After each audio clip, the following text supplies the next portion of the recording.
नमस्कार दोस्तों, चलिए शुरू करते हैं आज की खबरों का सिलसिला और आपको राज्य और देश के 30 महत्वपूर्ण खबरें बताएंगे सिर्फ 4 से 5 मिनट में। बस आप लोग वीडियो को एक छोटा सा लाइक जरूर कर दें। दिवाली छठ से पहले एलपीजी उपभोक्ताओं को लगा बड़ा झटका, कॉमर्शियल सिलेंडर 103 रुपये हुआ महंगा। नीतीश के नियुक्ति पत्र समारोह के विरोध में मांझी लगाएंगे शिक्षक भर्ती का अदालत। सुप्रीम कोर्ट ने शिक्षक अभ्यर्थियों को दिया झटका, बिहार में अब बीएड वाले नहीं बन पाएंगे प्राइमरी स्कूल के शिक्षक। पटना में आधे घंटे के भीतर हुआ 2 मर्डर, आधी रात को ताबड़तोड़ गोलीबारी से थर्राया इलाका। राष्ट्रपति द्रौपदी मुर्मू ने एक अधिकारी को किया बर्खास्त, सेना की जानकारी कर रहा था लीक। सुल्तानपुर में बीजेपी विधायक सीताराम वर्मा की पत्नी हुई लापता, तलाश में जुटी पुलिस की 6 टीमें। अरविंद केजरीवाल ने बीजेपी के खिलाफ दिया बड़ा बयान, बोले एमसीडी में 15 साल तक बीजेपी का शासन था और तब सिर्फ भ्रष्टाचार की आती थी खबरें। बीसीसीआई ने सूर्य कुमार यादव का शेयर किया वीडियो, जिसमें एक कैमरा लेकर मुंबई की सड़कों पर फोटो खींचते फिर रहे हैं। दिवाली से पहले योगी कैबिनेट का हुआ विस्तार, अमित शाह, जेपी नड्डा ने सीएम योगी, केशव मौर्य और भूपेंद्र चौधरी को बुलाया दिल्ली।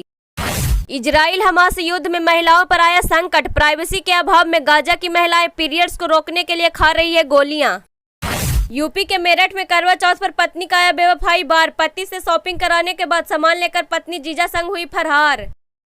2024 तक सभी घरों में लग जाएंगे prepaid meter, CM Nitish Kumar ने 14,000 करोड़ परियोजनाओं को दी सौगात।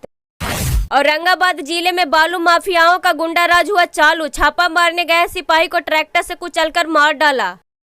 स्वामी रामभद्राचार्य ने नीतीश तेजस्वी के खिलाफ दिया बड़ा बयान, बोले जाति पर वोट नहीं मिलेगा। सीबीआई टीम ने बदामी देवी को 1.5 साल पहले ही कर दिया था मृत घोषित। पत्रकार राजदेव रंजन मर्डर केस की गवाह बदामी देवी की अब हुई है मौत। के पाठक ने दिए अहम जानकारी, 10,000 नए शिक्षकों ने नहीं ली ज्वाइनिंग। बीपीएससी शिक्षक नियुक्ति हंगामे पर नीतीश ने तोड़ी चुप्पी, कहा यूं ही अंड बंड बोलता रहता है। बीपीएससी से चयनित नए शिक्षकों की गांव के स्कूलों में होगी तैनाती, शहरों में नियुक्त के आसार हुए काम। बिहार में अब घूसखोरों की खैर नहीं, अगर आपसे कोई रिश्वत मांगे तो इन नंबरों पर करें फोन, तुरंत होगी कार्रवाई। पटना के प्रमुख अस्पताल आईजीआईएमएस के फिजियोथेरेपी विभाग के जूनियर छात्रों के गुट से सीनियर छात्र की हुई भिड़ंत, जिसमें एक छात्र का टूटा हाथ तो दूसरे का फटा सिर।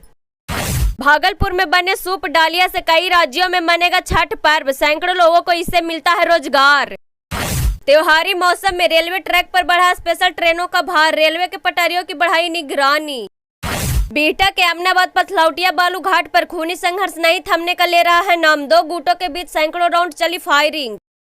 बरौनी नई दिल्ली क्लोन एक्सप्रेस के एसी कोच में बदमाशों ने की महिला के साथ छेड़खानी, पति के साथ जा रही थी दिल्ली, शौचालय से लौटने पर की अश्लील हरकत। पूर्णिया में एलआईसी कर्मी के घर में गहने और नकदी समेत 30 लाख की हुई चोरी, घर में रखे मिठाई नमकीन भी चुरा ले गए चोर। लालू परिवार को गाली सुनाकर वायरल हुई हेमा पांडे पर लटकी गिरफ्तारी की तलवार, मारपीट एवं पुलिस की राइफल छीनने के लगा है आरोप। जीतन राम मांझी ने सीएम नीतीश लालू पर बोला हमला, बोले नीतीश से बढ़िया तो लालू यादव थे, जिन्होंने जमीन लेकर ही सही लेकिन नौकरियों तो दिया बिहारियों को। बीसीसीआई ने किया बड़ा फैसला, इंडिया वर्सेस श्रीलंका मैच के बीच वानखेड़े स्टेडियम में नहीं होगी आतिशबाजी। बाबर आजम पर जमकर बरसे शाहिद अफरीदी, बोले तुम विराट कोहली और केएल राहुल की तरह बन नहीं सकता।